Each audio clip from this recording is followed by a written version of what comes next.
Bismillahirrahmanirrahim. Assalamualaikum warahmatullahi wabarakatuh. Alhamdulillahi wahdah, wassalatu wassalamu ala rasulillah man la nabiyya ba'dah. Allahumma salli ala Muhammad wa ala ali Muhammad. Kaum muslimin, muslimat, so'imin, so'imat yang sedang menjalankan ibadah puasa Ramadan 1446 Hijriah yang dirahmati oleh Allah. Kita bersyukur Allah sampaikan umur kita, hidup kita ke Ramadan 1446 Hijriah ini. Semoga dengan rasa syukur yang kita ungkapkan ini, Allah senantiasa menambah nikmatnya untuk kita, menguatkan hati kita, menjalankan dan memaksimalkan ibadah dengan semua rangkaian siam dan qiyam ini menjadi Ramadan yang terbaik. Salawat kepada Rasul, Allahumma salli ala Muhammad wa ala ali Muhammad. Kaum muslimin, muslimat, so'imin, so'imat yang dirahmati oleh Allah. Tema kajian kita adalah puasa dalam perspektif ekonomi syariah.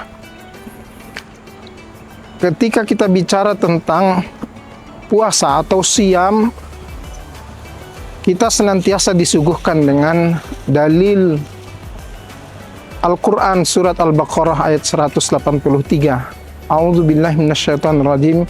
Ya ayyuhalladzina amanu kutiba alaikumus siyam kama kutiba alal ladzina min qablikum la'allakum tattaqun. Sejatinya ayat ini memang menjadi dasar atas ketetapan wajib yang Allah sampaikan kepada hamba-hambanya berkaitan dengan pelaksanaan siam di bulan suci Ramadan.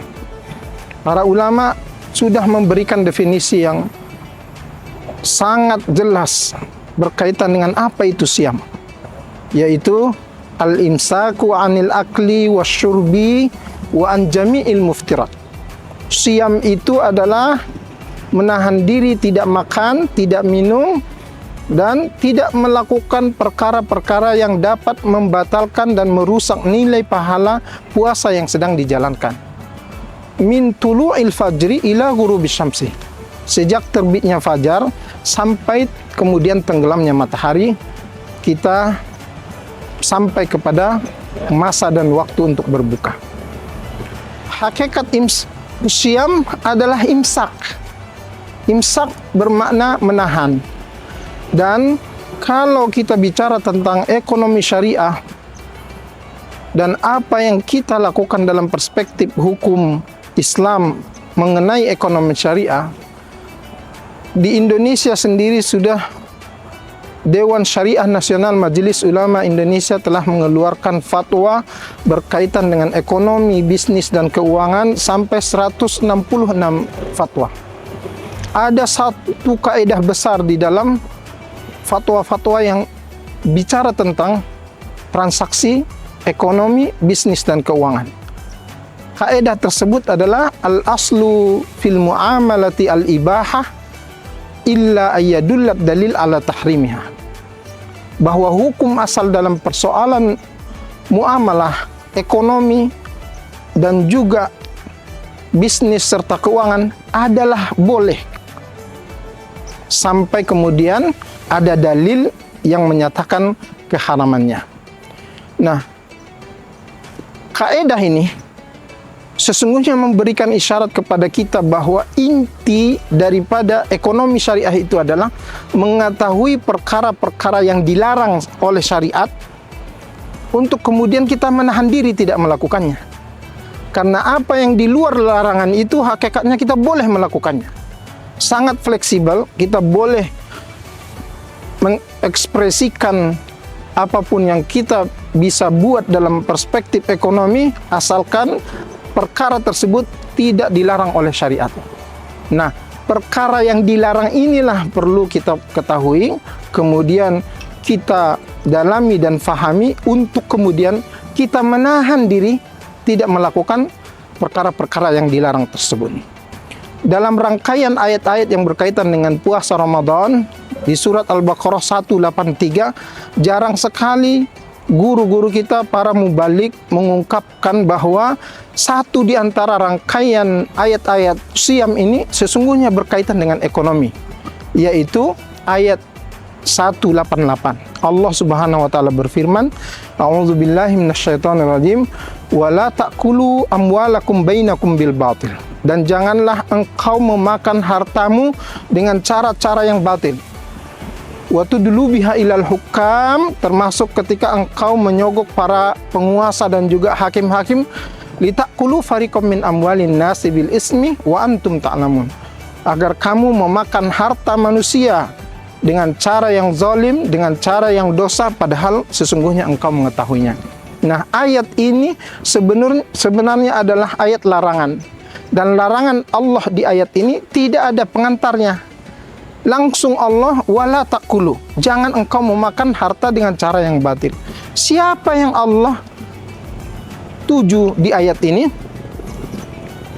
Biasanya ayat ada pengantarnya, ya ayyuhalladzina amanu ya ayyuhan nas. Di ayat ini tidak. Ternyata ayat ini adalah ayat yang merupakan rangkaian ayat-ayat sebelumnya. Siapa yang ditanya oleh Allah di ayat-ayat sebelumnya tersebut adalah orang-orang yang beriman yang sedang menjalankan ibadah puasa. Artinya, isyarat dari ayat ini adalah bahwa sesungguhnya orang-orang yang beriman yang sedang menjalankan ibadah puasanya seharusnya juga menjaga diri, menahan diri dari melakukan perkara yang dilarang dalam perspektif kegiatan dan juga aktivitas ekonomi, bisnis, keuangan yang sedang dijalankan. Kaum muslimin, shaimin, shaimat yang dirahmati Allah, ekonomi tersebut mencakup 3 hal. Yang pertama adalah produksi. Sebenarnya meskipun kita puasa, kita tetap tidak ada halangan, larangan untuk melakukan pekerjaan, berusaha mencari nafkah. Asalkan cara-cara untuk mendapatkan harta tersebut kita jaga adalah cara-cara yang dihalalkan oleh Allah Subhanahu wa taala. Yang kedua, perspektif konsumsi. Dalam hal konsumsi, seharusnya Ramadan yang intinya adalah imsak. Orang-orang Islam memahami bahwa sesungguhnya momentum siam yang dilakukan di Ramadan itu dapat mengajarkan dirinya terkait dengan pola konsumsi yang baik. Kalau kita rasionalkan, di hari biasa kita tidak puasa, pola makan dan konsumsi kita 3 kali dalam sehari. Tapi di Ramadan hanya 2 kali. Seharusnya rasionalitasnya adalah kita mesti hemat dengan hadirnya syariat puasa yang mengharuskan kita hanya makan 2 kali dalam sehari.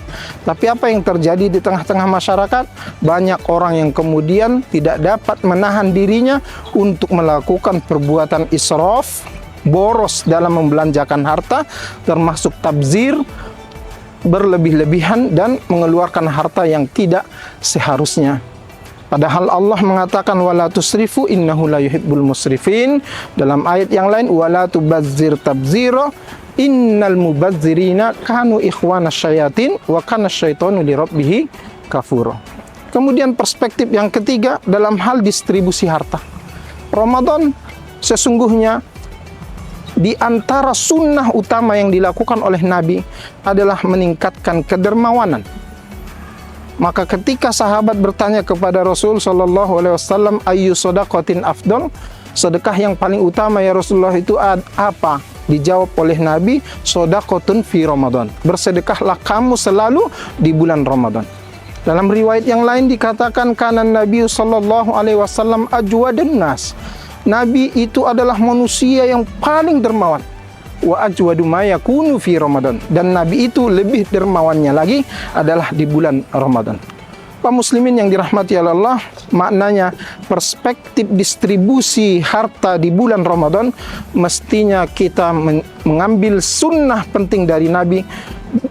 Kita lebih dermawan, lebih banyak melakukan sedekah, infak, bahkan wakaf yang terkait dengan kebutuhan-kebutuhan kaum muslimin, lembaga-lembaga, masjid-masjid, anak yatim dan lain sebagainya, sehingga fadilah dan keutamaan Ramadan ini kita bisa dapatkan secara sempurna.